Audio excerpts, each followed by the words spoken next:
बात सालों यानी भर कि नीतीश कुमार जी माँ सीता का श्राप को भी भेदने का काम किया। इसके मूल स्वरूप के साथ तो छेड़छाड़ हुई।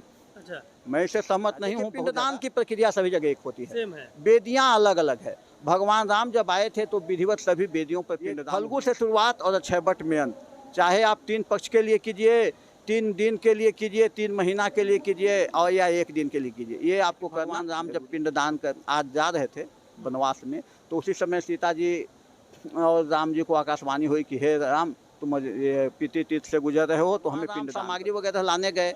और लेकिन उस समय दशरथ जी का हाथ आकर के कहा कि हमें पिंडदान कर दो बेटी सीते। तो उन्होंने कहा कि कहाँ से पिंडदान करें, सामग्री तो है नहीं। कहा कि बालू कहीं। सीता ने कहा कि मैंने तो पिंडदान दे दिया। कहा कि तुमने पिंडदान कैसे दिया, सामग्री तो थी नहीं। तो इस पर उन्होंने कहा कि मैंने बालू कहीं। कि नदी मुकर गई भगवान राम के डर से। कहा कि मैंने सीता को पिंडदान करते नहीं देखा है। उसीलिए उन्होंने श्राप दिया कि तुम अंतर सलीला हो जाओ, अंतर अंतर ही प्रवाहित रहोगी। कहाँ से है सर? बस हम तो यहीं लखीबाग में रहते हैं। अच्छा सर, ये बताइए नीतीश कुमार जी के द्वारा जो है यहाँ रबर डैम बना दिया गया है, आप क्या कहना चाहेंगे? पहले तो जो है इसमें जल नहीं रहता, जल नहीं रहता, ठीक बात है।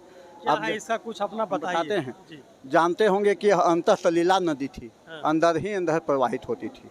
तो नदी अंतर सलीला थी, अंदर अंदर जल की धारा रहती है, अंदर प्रवाहित होते रहता था। ये सीता माँ ने श्राप दिया है। और ऊपर से बालू से भरा हुआ था। तो जब लोग तर्पण की आवश्यकता होती थी, थोड़ा बालू को हटा देते थे, जल को प्राप्त कर लेते थे। हटाने के बाद हाँ, जल उपलब्ध हो जाता था। ऐसा इसका प्रभाव है। माननीय हमारे जो मुख्यमंत्री हैं नीतीश कुमार, उनके द्वारा गंगा जल को यहाँ पर लाया गया। सालों भर चूँकि पितृ लोगों के लिए जल उपलब्ध हो। 2 चीज़ें हैं, एक तो जल की उपलब्धता हुई, दूसरे जल भूजल स्तर निरंतर बने। ये जो जल है इससे कहीं सिंचाई वगैरह के लिए भी नहीं, अभी तक कोई ऐसा व्यवस्था नहीं है। ये पीने योग्य हो सकता है। बस पीने योग्य के लिए सप्लाई के लिए अलग व्यवस्था है। आपको यहाँ पर ये अब गिल्ला में एक डैम बनाया गया है पहाड़ी के नीचे, और उसी से सप्लाई होगा, गया वासियों को जल मिलेगा। और मिलना शुरू भी हो गया कुछ क्षेत्रों में, और बाकी सब प्रयासरत हैं। तो इस जल से विशेषता व्यवस्था ये हुई कि जल लोगों को उपलब्ध हुआ। हालांकि पहले भी अंतर सलीला स्वरूप थी, इसके स्वरूप में थोड़ा चेंजिंग आया। हाँ, जो निचली सतह से प्रवाहित होती थी उससे चेंजिंग आया। यानी जब नीतीश कुमार जी एक बार यहाँ पर खेल स्टेडियम का शिलान्यास करने, उस पुल का शिलान्यास करने आए थे 6 लेन का, तो उन्होंने बताया था कि मैं यहाँ गंगा को नहीं ला सकता हूँ क्योंकि इसका अंतर सलीला स्वरूप नष्ट हो जाएगा। लेकिन बाद में न जाने किस बातों से प्रभावित हो, तो उन्होंने रबर डैम का निर्माण कराया और इस जल को यहाँ पर संरक्षित करने का काम किया। और रबर डैम भी शायद देश का पहला या दूसरा, ये पहला रबर डैम है। जी। और इससे जो है काफी लोगों का जो है सुविधा हुआ है। गया में जल स्तर की उपलब्धता बनी रहेगी, ये सबसे बड़ी चीज है। और उसके बाद सालों भर कि नीतीश कुमार जी माँ सीता का श्राप को भी भेदने का काम किया। इसके मूल स्वरूप के साथ तो छेड़छाड़ हुई। अच्छा, मैं इससे सहमत नहीं हूँ बहुत ज़्यादा कि अच्छा हुआ, लेकिन इस टेक्निकल स्तर पर सही है कि जल की उपलब्धता बराबर बरकरार रहेगी। वो भी जो है कुछ ही एरिया में ही जल स्टॉक है। बाकी तो आप देख सकते हैं पूरा फल्गु नदी जो है वीरान ही नजर आएगा, रेत ही रेत नजर आता है। बस यहाँ तो यही है कि इतने दूर तक कम से कम जल बना रहे। थोड़ा सा के लिए जो है ये स्टॉक किया गया है ताकि जो है लोगों को स्नान करने में, पिंड दान करने में जो है काफी सुविधा होगी। अच्छा सर, थोड़ा सा ये बताइएगा, पिंड दान करने के लिए जो लोग आते हैं उनको कितना समय लगता होगा पिंड दान? देखिए, पिंड दान देने का यहाँ पर विधान जो था, तो यहाँ पर पूर्व में 45 वेदियाँ थी। 45 दिनों तक रह करके लोग पिंड दान करते थे। बाद में समय का जब अभाव पड़ा तो लोग 3 पक्ष लगते, यानी भाद्र शुक्ल पक्ष चतुर्दशी से लेकर के और आश्विन शुक्ल पक्ष प्रतिपदा तक लोग कर्मकांड करते हैं। लेकिन अब क्या हुआ कि इसमें भी लोगों के पास समय का अभाव होने लगा, तो कोई 15 दिन, कोई 11 दिन, कोई 7 दिन, कोई 5 दिन, कोई 3 दिन, कोई 1 दिन भी पिंडदान करके जाते हैं। सबके लिए अलग अलग वेदियाँ निर्धारित है। यानी अभी भी मतलब 1 दिन में पिंडदान लोग कर लेते हैं। 1 दिन में 3 ही जगह का निर्धारण है। एक फल्गु, दूसरा भगवान विष्णु के चरण में 16 वेदी, षोडश वेदी जो बगल में 16 खंभे लगे। 2 जगह पिंडदान हो रहा है, एक इधर विष्णुपद और एक उधर सीताकुंड। बताता हूँ दोनों में अंतर क्या है? हाँ, बताते हैं। इसके बाद पुनः अक्षय वट में होता है। देखिए, पिंडदान की प्रक्रिया सभी जगह एक होती है, सेम है। वेदियाँ अलग अलग है। भगवान राम जब आए थे तो विधिवत सभी वेदियों पर पिंडदान उन्होंने किया था। तो सब वेदियों का अलग अलग महत्व है, लेकिन इसके 3 पार्ट प्रमुख हैं, फल्गु, विष्णुपद और अक्षय वट।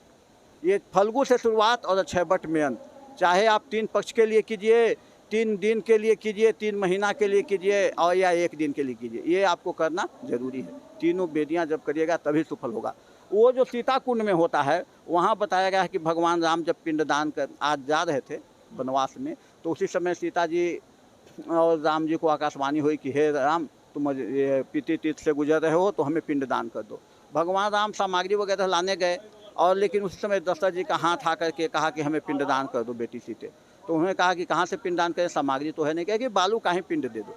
तो उन्होंने बालू का पिंड दे दिया, और उन्होंने देखा कि दशरथ जी की आत्मा जो थी वो दिव्य रूप धारण करके और स्वर्गलोक को प्रस्थान कर गई।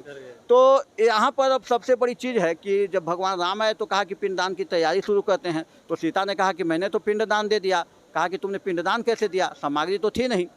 तो इस पर उन्होंने कहा कि मैंने बालू का ही पिंड दिया। कहा कि साक्षी कौन है, जैसे कोर्ट में होता है ना कि आई विटनेस चाहिए, साक्षी कौन है? हाँ साक्षी कौन है, देखा किसने।